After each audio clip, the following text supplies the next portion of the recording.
Assim, acho que 90% dos desenhistas vão te falar assim, que começou desde que se entende por gente, né? Desenhando, né? Então, porque a gente fala assim, na verdade, todo mundo tem os seus lapisinhos de cor quando é criança, né? Tem o seu caderninho de desenho, gosta de desenhar, gosta de rabiscar. E aí, quando vai crescendo, vai perdendo esse hábito, vai fazendo outras coisas. Aí chega as matérias mais complicadas, matemática, português e coisa. E aí tu meio que esquece essa parte artística, né?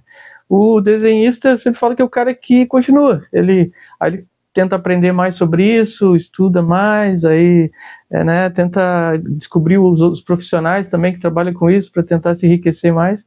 E aí o desenho é isso na minha vida, é uma continuação, sabe? Eu nunca parei com aquilo e aí segui me aperfeiçoando e treinando e praticando para cada vez melhorar mais, né? Porque o desenho é isso, né? Também é que nem todas as coisas, né? Tu faz um esporte, tu fica melhor no esporte. Quanto mais tu desenhar, melhor tu vai ficando também, né?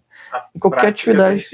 A prática é muito importante no desenho. Inclusive, assim, tipo, a prática eu acho que é 80% do artista, assim. Às vezes até muita gente fala que não, é dom, eu não consigo fazer isso, sabe?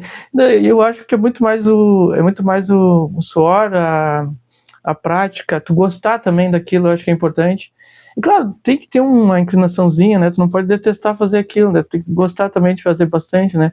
E a partir disso tu desenvolve, né? E eu acho que às vezes tem um cara que desenha muito bem desde que é criança, assim, e aí depois ele desiste daquilo, e o cara que nem é tão bom assim, ou que persevera mais e continua naquilo, ele consegue fazer muito mais, assim, do que tipo, só o talento em si, né? É muito mais o esforço.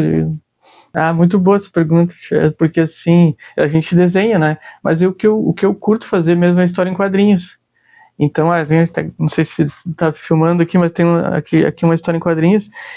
Mas o que me deu start de fazer, olha, eu quero fazer isso quando eu crescer, né? Ou quando, sei lá, como profissão, né? Foi quando eu li uma história em quadrinhos chamada O Cavaleiro das Trevas, do Frank Miller, que é uma história do Batman. Que o Batman é tipo uma história que meio que ela definiu um marco na história em quadrinhos de um quadrinho mais adulto, sabe? E mais adulto eu falo assim de um quadrinho mais sofisticado, com a narrativa mais complexa, assim, feito para adultos, mesmo que a criança ia ter um pouco mais de dificuldade para entender, né? E aí foi esse quadrinho, eu tinha meus 13, 14 anos, eu disse assim, mas dá para fazer isso com quadrinhos? Eu até posso mostrar depois para ti ali o quadrinho que eu tenho guardado ali como um tesouro, assim. E eu posso fazer isso com quadrinhos? Dá para fazer? Eu quero fazer isso, entendeu? E aí as possibilidades, eu fui lendo mais coisas, e aí material europeu, material brasileiro, e aí tu vai vendo a gama de possibilidades que tem para fazer uma história em quadrinhos, né? Que muitas vezes a gente conhece Disney, Maurício de Souza, e são ótimos quadrinhos, sabe? Todo mundo começa com eles, mas tem uma gama de quadrinhos que a gente não conhece, que se peneirar, assim, tu consegue encontrar coisas maravilhosas e de tudo que é assunto, assim, do assunto que tu gosta. Tem quadrinho de futebol, tem quadrinho de todo tipo de atividade, de ficção científica, de quadrinho mais romântico, então tem para todos os gostos, né? É só tu procurar ali. E às vezes a pessoa acha que não gosta tanto de estar em quadrinhos, mas foi porque não descobriu o quadrinho realmente, o que pode fazer, né? Justamente, então talvez não conhece, não sabe, porque aquele quadrinho, aquele estilo não está muito na mídia. Às vezes está meio que escondido numa vertente. Exatamente, assim, é tipo meio que por falar de rock hoje em dia, as bandas de rock estão tudo meio escondidas, né? Mas elas existem ali, se tu garimpar, tu consegue encontrar. O quadrinho é meio isso, assim, sabe? Apesar da mídia estar muito forte hoje, até por causa dos filmes da Marvel, né? Que deixou o ser nerd ser bonito agora, né? Agora o nerd é mais legal do que era antes. Aí eles estão até divulgando isso, mas aí se tu for pegar um quadrinho mais independente, um quadrinho que não tá tanto da mídia, aí sim tu vai ter que buscar, e tu vai encontrar coisas muito, muito legais, assim, né? Se for buscar essa variedade, assim, né? Cara, eu acho que assim, o quadrinho é um jeito é uma mídia muito rica, assim, é uma forma de comunicar muito rica. E às vezes até tem aquela discussão, né, de dizer que quadrinho é literatura, né? Até teve uma época que o pessoal estava discutindo bastante isso. E aí eu vou te dizer que, na minha opinião, e na opinião de grande parte dos artistas, eu vou dizer que quadrinho não é literatura. mas eu não estou depreciando o quadrinho com isso, entende? Eu só estou dizendo que é uma mídia, é uma forma de comunicação diferente. Por exemplo, tu tem o cinema, tu tem o teatro, tu tem a literatura em si, que é o texto em prosa, e tem os quadrinhos, que é uma forma de mídia específica. Então, porque por tu unir o texto e o desenho, tu cria uma nova forma de transmitir aquela história, que não é a literatura e que também não é o cinema, que tem movimento, né? Ou que não é o teatro, ou que não é até a fotografia. Então são artes diferentes, porque o quadrinho a gente até considera a nona arte, né? O cinema, se não me engano, é a sétima arte, né? O quadrinho é a nona arte. Então tu diz assim, tipo, o quadrinho é literatura, ele usa da literatura, porque ele tem texto, obviamente, né? Mas ele nem precisa ter texto. Tem muito quadrinho que como só a gente fala, é mudo, né? Até a gente publicou um quadrinho chamado Vozes, que não tem diálogo.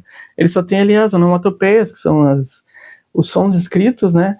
E não tem diálogo. Então o quadrinho é uma forma diversa, uma forma peculiar de transmitir uma história, né? Que não é necessariamente literatura. Eu acho que a internet, ela ajudou muito, assim, os artistas de quadrinhos, né? Os artistas independentes, porque principalmente tu não precisa necessariamente publicar o teu trabalho impresso, né? Tu pode publicar na internet. E a internet possibilitou ainda mais uma coisa, que é o que a gente chama, que é o Catarse, né? Que hoje em dia, Catarse é tipo de um crowdfunding, que o cara bota o quadrinho dele na internet, as pessoas apoiam o quadrinho, e ao apoiarem com um valor, elas permitem que a pessoa imprima, e aí a pessoa vai receber em casa aquele quadrinho. Então isso aí permite que vários artistas possam se publicar com divulgação de internet, né? E o crowdfunding não é só do quadrinho, né? Ele tem de board games, de filmes, de livro, né? De livro em prosa. Então, a internet, ela permitiu isso, assim, de tu criar o teu nicho, né? De tu ter ali o pessoal que te segue e que te apoia, e aí tu pode publicar dentro de um escopo menorzinho, mas tu consegue publicar o teu trabalho, né? Tu consegue mostrar a tua arte. Além do que tu, mesmo quando tu tá começando, tu pode publicar o quadrinho na internet e as pessoas vão ver, um monte de gente vai ver, né? Porque a gente faz as coisas para as pessoas verem, né? E a internet é isso, né? Tu publicar o teu material, o teu conteúdo, e a pessoa vê, e já também, e o legal é que ela já dá a resposta rápido, né? Tem isso que não é só o impresso, tu vai demorar um pouco para ter o retorno das pessoas, né? Tu vai ter que ler, vai ter que ter resenha e tal.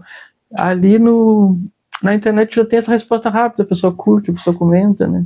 Eu acho que isso deu um baita fôlego. Inclusive o meu trabalho, assim, depende muito da internet, porque provavelmente se não existisse a internet eu não conseguiria fazer as minhas conexões, né? Trabalhar com artistas, mandar meu quadrinho lá até para o Nordeste, até o exterior, né? Então isso aí te dá te permite uma margem muito ampla de trabalho, né? Não, cara, essa relação de cinema e quadrinhos sempre foi importante, assim. Até me lembro, assim, nos anos 80 ali, quando lançaram o filme do Conan. E foi a partir do filme do Conan que muito leitor virou leitor do Conan quadrinho, né? Porque aí aqui no Brasil foi um sucesso aqui o quadrinho do Conan, né? Porque eu acho que talvez até comparado com os Estados Unidos, acho que até mais, porque hoje em dia tem gente fã assim que é só do Conan, e aí compra quadrinho do Conan. E a mídia do cinema, ela sempre foi muito importante pro quadrinho, porque ele se retroalimenta, né? O Conan, na verdade o Conan veio dos pulps, né? Dos livros lá dos anos 50, aqueles livros com papel mais menos sofisticado, assim, um papel mais barato, né? E aí depois ele passou para os quadrinhos, mas como a gente estava falando, como eu estava falando da Marvel, né? A Marvel alimentou, o quadrinho alimentou o filme, que alimenta de volta o quadrinho. Então fica nesse ciclo, e esse ciclo é muito bom, né? Esse ciclo é o que alimenta. Tu vai ver, por exemplo, a Turma da Mônica, as animações alimentam o quadrinho alimenta as animações, então isso aí vai... E com a animação, e tu vê muito isso hoje em dia com os animes, né? Os quadrinhos, os desenhos animados japoneses, que a maioria do pessoal ele conhece o anime e depois vai ler o mangá, né? E é difícil acontecer o contrário, mas isso alimenta muito a cultura do mangá, né? Tanto que o mangá está muito lido pelos adolescentes, assim, né? Acho que mais que o comics, né? Que é o quadrinho americano, né? Ou o quadrinho europeu e tal. Então, tu tem uma mídia de ampla massa, assim, que chegue em todo o pessoal, ela ajuda muito, assim, o quadrinho, né? Tu conseguir divulgar o teu personagem, né? Tu ter ampliar essa margem de leitores, né? Que muitas vezes tu não pega só o cara que gosta de ler ou só de ler quadrinhos. Tu pega o cara que gostou do personagem. Como foi o meu caso, né? Nos anos 80, o Conan, legal, que filme massa, né? Aí fui pros quadrinhos. E aí comecei a colecionar o quadrinho do Conan, né? E assim, o Superman também. O primeiro filme que eu fui lá na infância, lá na época pré-histórica dos anos 1982, se não me engano, 81, 82, o primeiro filme que eu olhei no astral ali com meu pai. E aí meu pai me levou lá, e aí, tipo, eu até conhecia o Superman, mas depois que eu vi o filme, eu comecei a comprar muito, a tentar achar muito mais material sobre o personagem, né? Então isso é uma magia, um negócio que contamina as pessoas de uma forma boa, positiva, e tu vai ampliando esse leque aí de pessoas que conhecem o material, né? Eu acho que sim, eu acho que tem um espaço para tudo, assim. Talvez hoje em dia exista muita gente consumindo digital, mas eu acho que ainda não é o que o pessoal acha que não é tanto assim. Na verdade, assim, se for comparar com a música de novo, é tipo o cara que gosta do vinil, né? O cara que gosta do vinil, ele vai gostar sempre do vinil, da capa, daquele encarte, daquela coisa. A mesma coisa é o colecionador de quadrinhos, que por exemplo, eu comecei ali quando eu tava falando nos anos 70, 80, e aí tu quer ter o material para pegar, quer ter o livro para abrir, quer ter o cheiro, né, do livro ali e tal. Tem essa coisa toda que eu acho que não se perde. Isso aí vai ficar com nicho, talvez não vá ficar com pessoas, não vai ser uma coisa massiva como era antes, né? Mas vai ter sempre esses nichos, como eu estava te falando, é o nicho do cara que gosta do livro impresso, é o nicho do cara que gosta de vinil, é o nicho do cara que gosta da fita cassete. Eu tava tendo um sobrinho da minha esposa ali, ele curte muito CD também, o pessoal tá pegando muito CD, assim, e aí essas coisas são meio que um círculo, um cíclico, né, meio cíclico, assim, então as coisas vão e voltam, e eu acho que a internet, ela meio que pulverizou isso tudo, né, não existe mais agora uma coisa, claro que você sempre tem o top lá, aquilo que as pessoas consomem muito, né, mas ela pulverizou isso de uma forma que, tem o cara que gosta disso, tem o cara que gosta daquilo. Por exemplo, board games que a gente tava falando aí quando eu cheguei ali, né, quanta gente coleciona board games hoje em dia, que era um negócio impensável tempos atrás, tipo, aí a própria internet faz tu conhecer os jogos, né? E aí o quadrinho também, tu busca o quadrinho, tu conhece o quadrinho, coisa da compra, né? Compra, pois é, por exemplo, antigamente era a banca, que era muito legal, porque tinha banca em tudo que é lugar, né? E aí no mercado tinha uma banca, na padaria tinha uma banquinha ali. E aí, mas agora hoje em compensação, tem essa possibilidade de tu comprar o livro lá importado, né, que tu curte. Pegar uma edição rara. Uma edição rara, autografado pelo cara. Quando é que tu ia ter uma oportunidade dessa? Às vezes as coisas que nem chegavam aqui na cidade, às vezes a distribuição era uma coisa meio doida, assim, e a gente perdia edições porque simplesmente não chegava aqui. Ou vinha uma edição só e uma pessoa comprava. Normalmente o preço já era um pouco mais salgado. Assim, até tipo, acho que se for comparar com hoje é um pouquinho menos, porque tu comprava um gibi, assim, um troco da padaria, sabe? Um troco era centavos e tal. Mas ainda existe hoje os gibis mais baratos também, né? Então, essa coisa do preço, hoje em dia tem essa coisa também da gourmetização, né? De ter um livro bonito, de ter a lombada legal, assim. Então tem também esse aspecto. Outro pessoal que gosta a capa dura, o cara nem lê, né? Só bota na estante lá para comprar livro para decoração, né? E tem isso tudo, né? Hoje em dia, eu acho que de certa forma né? É uma coisa meio superficial, tu não lê o livro, mas é um mercado, né, que tem, né, que soma, né, que tem uma diversidade maior, né. Sim, sim. Eu acho que, como a gente estava falando, a internet ela dá muito espaço para isso, né? De tu mostrar o teu trabalho e tal. Mas tu ser artista, principalmente artista de história em quadrinhos, assim, é um ramo difícil, assim, de tu conseguir, tipo, ser um profissional, tu conseguir trabalhos, né, subsequentes, assim, que não, né, consiga fazer um ganho regular, né? Então não é fácil, assim, tipo, até quando tu começa nessa área, tu vai ter que penar muito, assim, para poder se aperfeiçoar, para poder entrar no mercado, para fazer contatos, né, que isso é o principal. Mas a internet, ela possibilitou isso, de tu mostrar o teu trabalho muito mais fácil, né? Então aí tu mostra o teu trabalho e é isso que é interessante, o currículo do artista é o trabalho.